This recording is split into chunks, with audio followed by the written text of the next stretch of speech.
I'm 34, and I work as a journalist on a popular show. My wife, who's 29, works for the New York Times, which was something I was so proud of when we first got married. We've been together for a year and 3 months, and during this time, everything seemed great. There were no major fights, no silent treatments, none of the drama you hear about in other relationships. It was like we were in this bubble where nothing could go wrong. I thought we were solid, you know? But lately things have been off.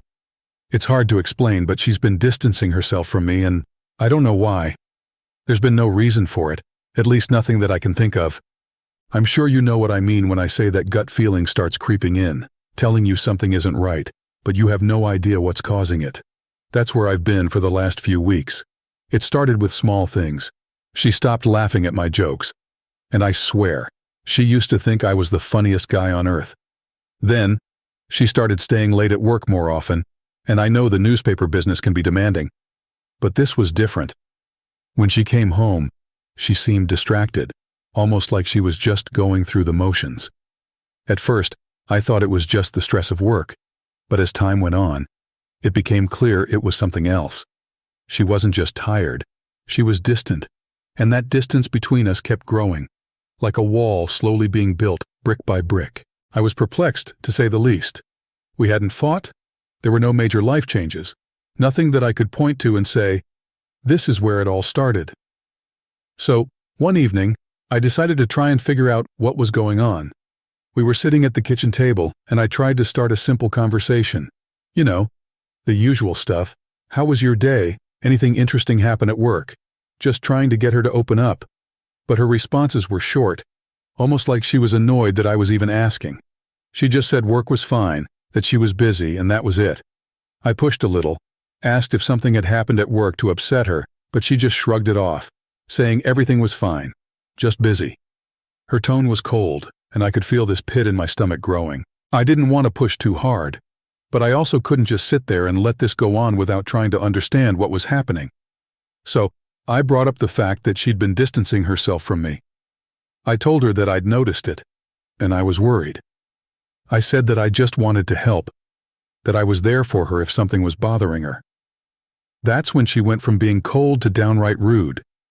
She looked at me with this expression I hadn't seen before, almost like she was irritated that I even cared. She snapped at me, saying that she was fine, and asked why I was bothering her about it. The way she said it, like I was some annoying coworker instead of her husband, it stung. I don't think I've ever felt that kind of rejection from her before. It was like she was shutting me out completely, and I didn't know how to handle it.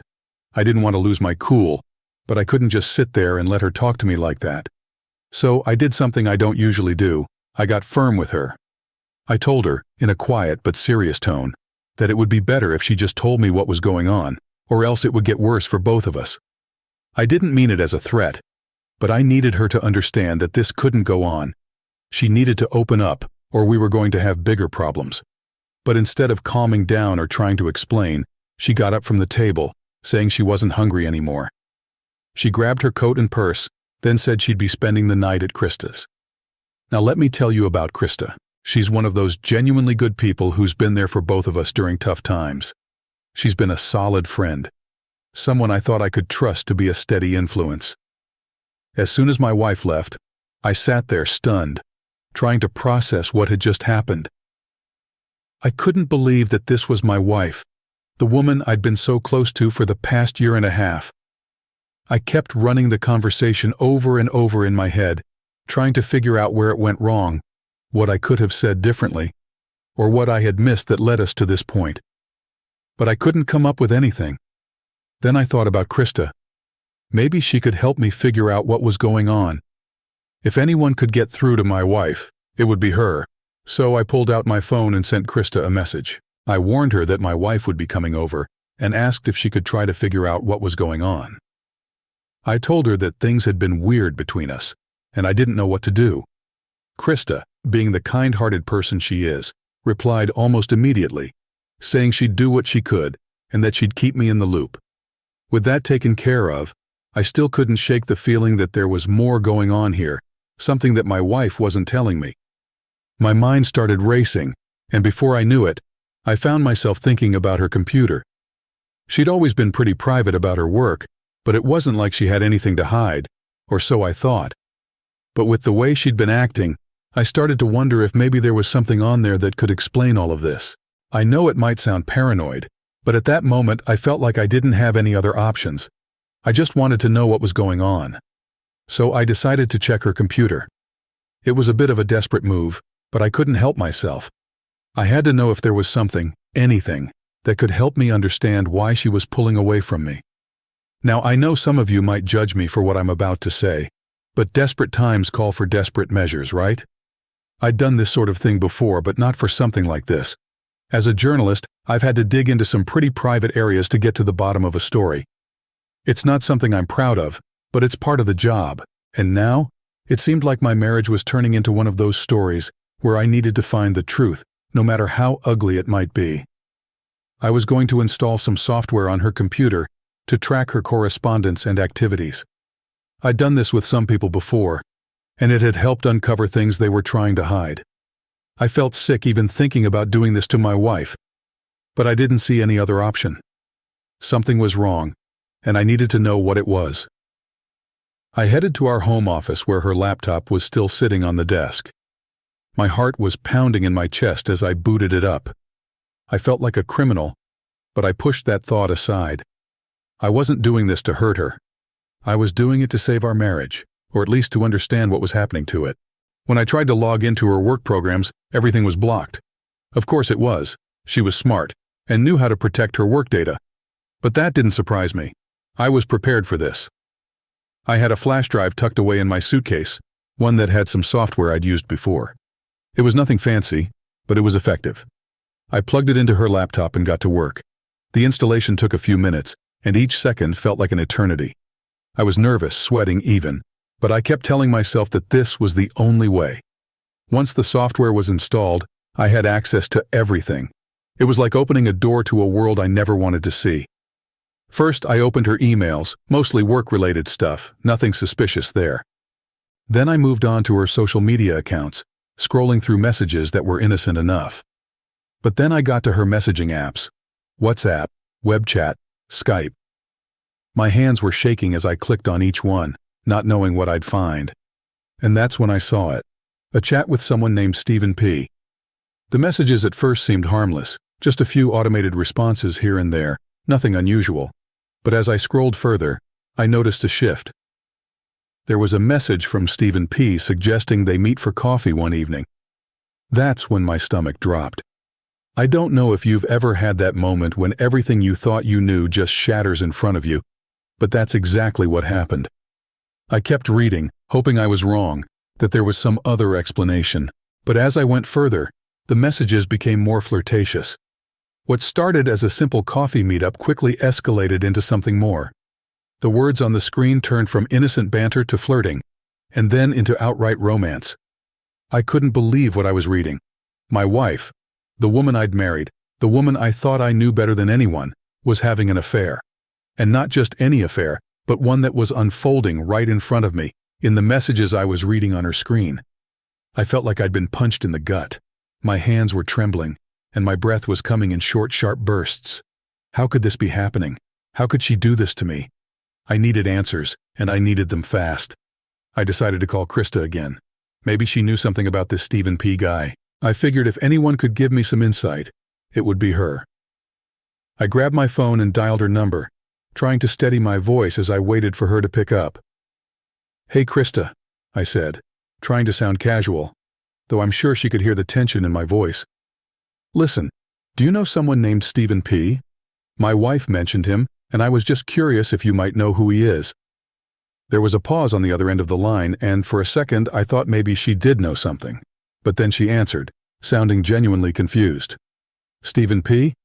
No, I don't think so. Why? Is everything okay?" I tried to keep my voice steady. "Yeah, everything's fine. Just wondering.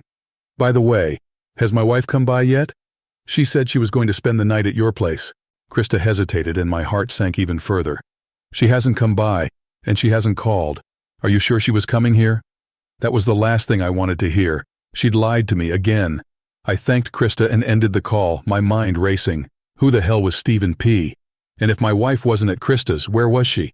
I needed to find out who this guy was. I couldn't just sit back and wait for answers to fall into my lap. I needed to take action.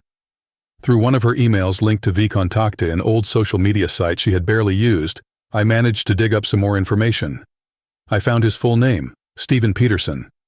But that didn't help much. The name was too common, and I needed more than that.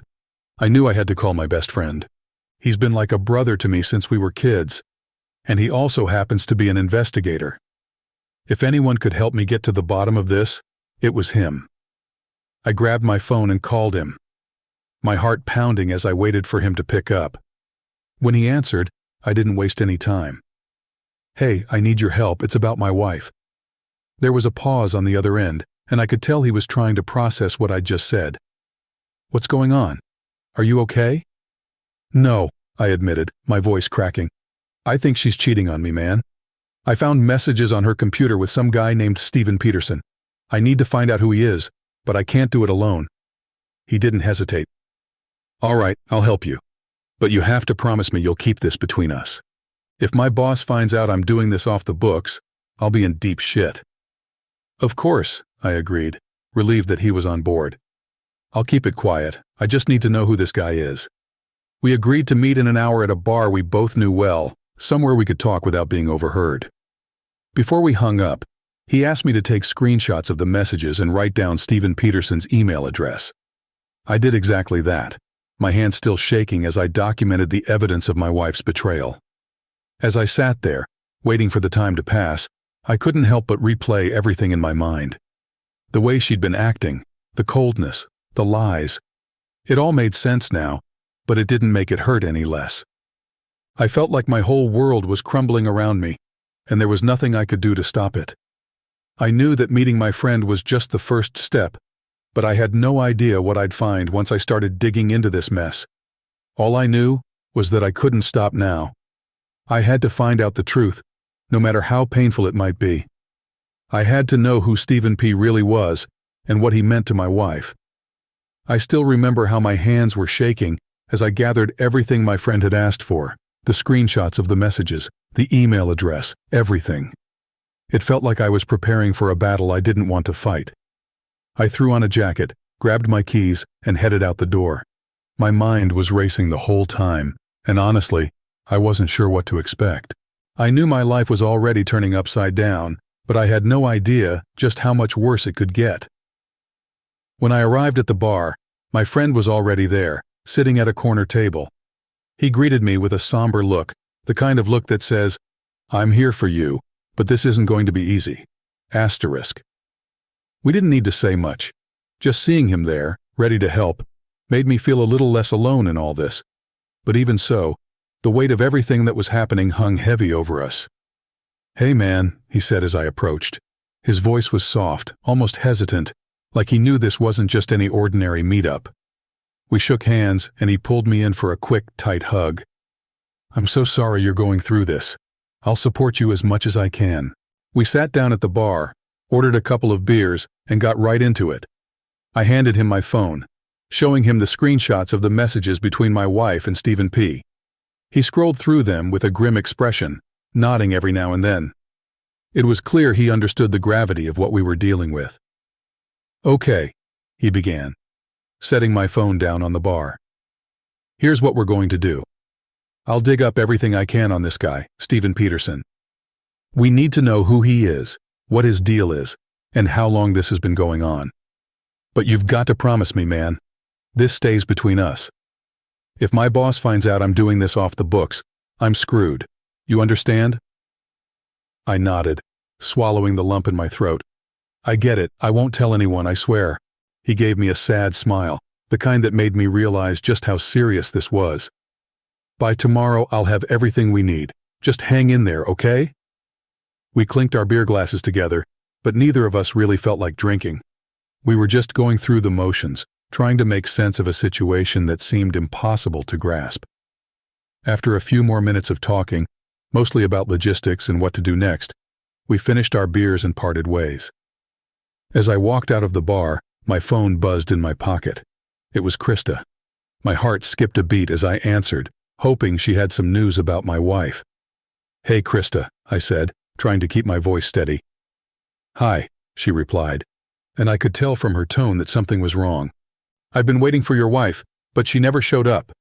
I was about to call you when I got a text from her just 5 minutes ago. She said she'll be here in about 30 minutes. It was already past 1 a.m. My wife had left the house hours ago, and now she was only just heading to Krista's?" Something wasn't adding up. "Okay, Krista, listen, keep an eye on her, all right? Just let me know if anything seems off." "Of course," she said, but there was a hesitation in her voice that made me nervous. "I'll let you know." We hung up and I headed home, feeling more drained than ever. When I finally got to bed, I could barely sleep. My mind kept going over everything, trying to piece together what was happening. Who was Steven Peterson? What was my wife really up to? And why the hell was she lying to me? The next morning, I woke up to 2 messages, one from my friend and one from Krista. My heart was pounding as I opened the message from my friend first. It was a detailed report on Steven Peterson. He'd found everything: his address, phone number, work history, even his LinkedIn profile. Steven Peterson wasn't some big shot. He was just another guy at the New York Times, working as a mid-level editor. No top position, nothing that would make him stand out. But that didn't matter. What mattered was that he was the guy my wife had been talking to, the guy she'd been flirting with, and possibly more.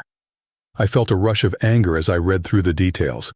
This was the guy who was trying to come between us, who was probably already between us. I couldn't believe it. I couldn't believe she'd risk everything we had for someone like him. But as bad as that was, Krista's message was worse. Much worse. Not only did she leave me 2 missed calls at 5 a.m., but the message she sent was something I hadn't been prepared for. According to Krista, my wife had finally shown up and had a lot to say. She was upset with me. Apparently, I was the one who had done something wrong. I couldn't even wrap my head around that. What the hell had I done? Krista's message continued, explaining that my wife had said something about me talking to another woman, someone who had been a problem for us from the beginning. I had no idea what she was talking about. I hadn't been talking to any other women, at least not in a way that would cause problems in our marriage. But Krista seemed convinced that this was what my wife believed. To make matters worse, Krista ended her message by saying that she didn't want to get involved anymore. She thought it was something my wife and I needed to figure out on our own. I couldn't blame her, but it left me feeling more lost than ever. Before she ended the message, she mentioned that my wife had left to have a heart-to-heart with someone, but she didn't say who or where. I felt the ground beneath me shift. What was happening? How did this get so twisted around? I needed to know where my wife was, who she was with, and what the hell she was talking about. But I didn't have any leads. All I had was this growing pit of dread in my stomach. I thanked Krista for everything and immediately texted my friend. I needed to know where Steven was right now. I was almost certain that my wife had gone to see him. There was no one else it could be. It took about 10 minutes of back and forth before my friend finally sent me Steven Peterson's current location. My heart dropped when I saw where it was. He was at Dumbo House, a swanky restaurant in New York, not too far from our place. It would take me about 25 minutes to get there, even less if I hit the lights right. I got into the car, slamming the door harder than I intended, and started the engine. My hands were shaking as I gripped the steering wheel, my mind racing almost as fast as the car would be in a few moments. All I could think about was getting to Dumbo House, where my wife and Steven were. I couldn't believe this was happening, that my marriage was unraveling in front of me. As I pulled out onto the road, my thoughts started to spiral. Divorce. The word hung in my mind like a dark cloud. I never thought I'd be here, driving through the city to catch my wife with another man. We'd only been married a little over a year. How did it all go so wrong so quickly? I'd heard stories of marriages falling apart, but I never imagined it would happen to me. Not like this. Not with someone I thought I could trust. As I drove, weaving in and out of traffic, I couldn't stop thinking about what came next. How was I going to confront her? What was I going to say? Would I be able to hold it together, or would I lose it completely? The anger inside me was building, mixing with the pain, creating this storm that I wasn't sure I could control. And then there was the issue of the divorce itself. My mind started listing off all the logistics. Who would get the apartment, how we'd divide our things, what I'd tell our friends and family. How do you explain to everyone that the woman you thought was your soulmate turned out to be a liar and a cheat? That she threw everything away for some guy who wasn't even anything special? By the time I reached Dumbo House, my heart was pounding in my chest. I parked the car hastily and almost ran toward the entrance, scanning the area for any sign of them. I spotted a young woman who looked like she worked there, holding a tablet and directing guests. "Excuse me," I said, trying to keep my voice steady. "I'm looking for my wife. She's about 5'6", blonde hair, wearing a red dress. Have you seen her? She might have been with a guy in a black polo and beige trousers." The girl looked at me sympathetically, like she could tell from my face that this was serious. "Yeah, I saw them," she said. "They just left, actually. They were heading toward the parking lot, getting into a black Mercedes." "Where?" I asked, my voice coming out sharper than I intended. She pointed behind me toward the roadway. I turned and saw them, just in time, getting into a sleek black Mercedes. The sight of them together made my blood boil. I thanked the girl quickly and sprinted back to my car, nearly fumbling the keys in my rush to get back behind the wheel. I started the car and pulled out, following the Mercedes at a distance. I didn't want them to know I was there, at least, not yet. My mind was racing with 1,000 different thoughts, each one more painful than the last. How had it come to this? Why had she done this to me? To us? But more than anything, I wanted to know how she could stand there, hold his hand, and get into that car like it was nothing. As I followed them, I realized where they were heading. An expensive hotel downtown. The kind of place where people go to hide away, where they think no one will find them. I felt sick to my stomach as I thought about what they were planning to do there, about how far this betrayal had gone. When they pulled into the hotel parking lot, I hung back, parking a few spaces behind them where they wouldn't notice me. I watched as they got out of the car, hand in hand, laughing like they didn't have a care in the world. It was like a knife to the gut, seeing my wife, with him, acting like they were some happy couple on a date. Before I even knew what I was doing, I threw open the car door and started running toward them. My heart was pounding in my chest, and my vision was tunneled on Stephen. I wasn't thinking anymore. I was just acting on pure instinct. The rage that had been building up finally exploded. "Hey!" I shouted as I closed the distance between us. They both turned just in time to see me coming, but by then it was too late. I swung at Stephen, hitting him square in the jaw. He staggered back, falling hard onto the asphalt. My wife screamed, her hands flying to her mouth as she stared at me in shock. "How could you?" I demanded, my voice trembling with anger. "How could you do this to me? To us?